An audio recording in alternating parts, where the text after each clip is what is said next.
किसकी लाइफ में प्रॉब्लम्स नहीं है? क्या आपकी लाइफ में नहीं है? मेरी लाइफ में नहीं है?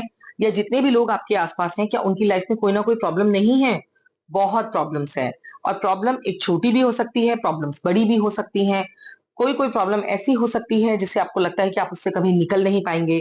कोई प्रॉब्लम ऐसी हो सकती है आपको लगता है ये कोई प्रॉब्लम ही नहीं है, you can go out. All depends on your perspective. आप कैसे उस प्रॉब्लम के बारे में सोचते हैं। तो yes, we are going to discuss कि कैसे हम सिर्फ 6 स्टेप्स में किसी भी प्रॉब्लम का सोल्यूशन निकाल सकते हैं। यस, अब आप सोचेंगे कि हर प्रॉब्लम के लिए सिर्फ ये 6 स्टेप्स कैसे हो सकते हैं। मैं आपको बहुत जनरल कॉमन 6 स्टेप्स बता रही हूँ जो हर प्रॉब्लम को हैंडल करने में आपको इम्प्लीमेंट करने हैं। चाहे वो प्रॉब्लम आपकी स्टडीज से रिलेटेड है, आपके करियर से रिलेटेड है, सोशल लाइफ से रिलेटेड है, आपकी लव लाइफ से रिलेटेड है, आपकी अपनी पर्सनल लाइफ से रिलेटेड है, किसी से भी है। आप सिर्फ इन 6 स्टेप्स में उस प्रॉब्लम को हैंडल कीजिए।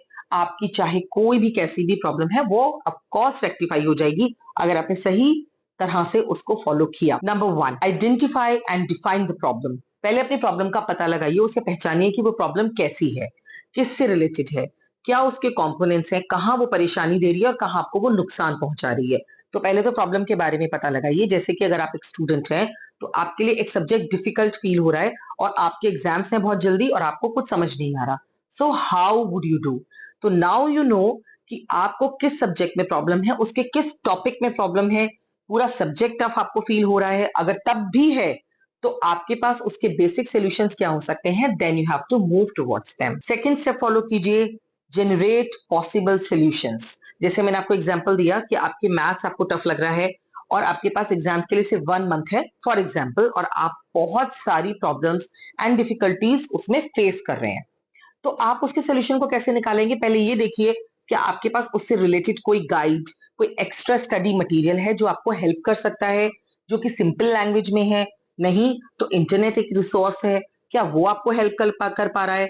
क्या आप कोई ऑनलाइन या ऑफलाइन ट्यूशन ले सकते हैं for the time being till your exams are done, या आपको घर में कोई हेल्प कर सकता है?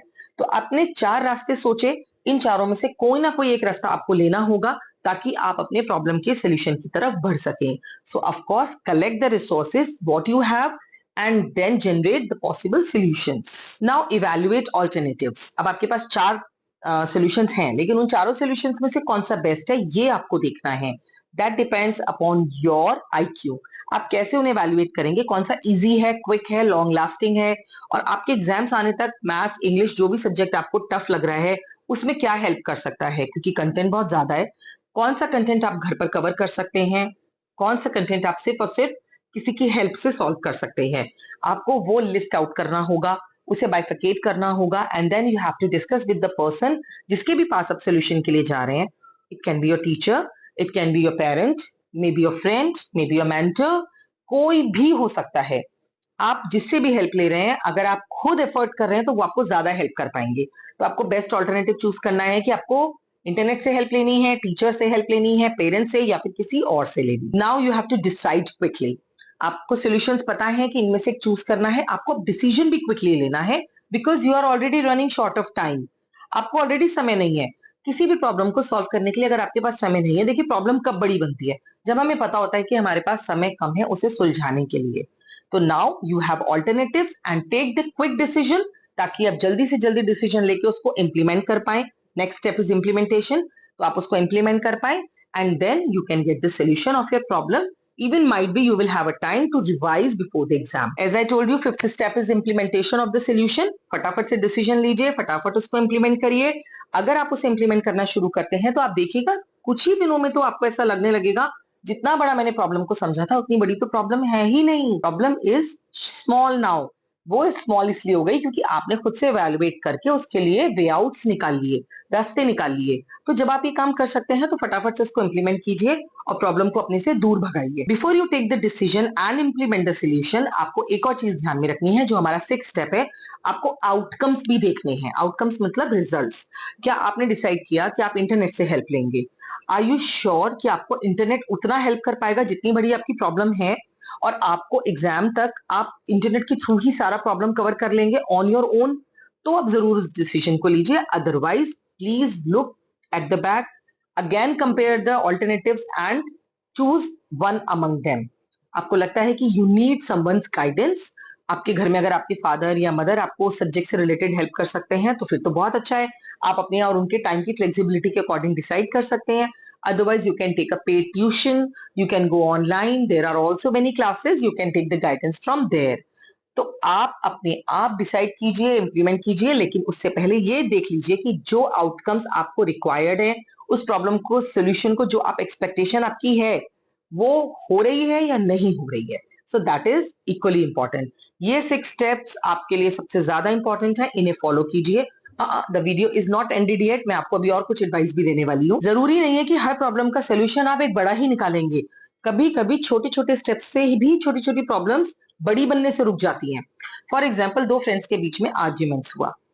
अब वो आर्ग्यूमेंट्स जो है वो बहुत बड़ा बनेगा, वो क्लास में आपके क्लासमेट्स को पता चलेगा, फिर आपके टीचर्स को पता चलेगा। ज्यादा बड़ी बात हुई तो हो सकता है आपकी लड़ाई हो और आपके प्रिंसिपल को भी एस्केलेट हो, और वहां से आपके पेरेंट्स को पता चलेगा। So you can and it here. जिससे भी आपका आर्ग्यूमेंट है, लड़ाई है, आप उससे बात कीजिए। अगर स्कोप है, नहीं है, तो जो आपके कॉमन फ्रेंड्स हैं उनकी आप हेल्प लीजिए और अपने मैटर को सॉल्व करने की कोशिश कीजिए।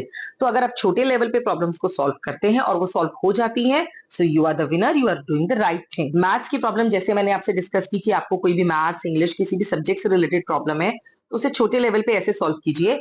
आपको पता है आपके एग्जाम्स आएंगे और ये सब्जेक्ट आपको टफ लग रहा है, आप अभी से ही थोड़ा थोड़ा वर्क उस सब्जेक्ट से रिलेटेड करना शुरू कर दीजिए, ताकि वो प्रॉब्लम बड़ी बने ही नहीं।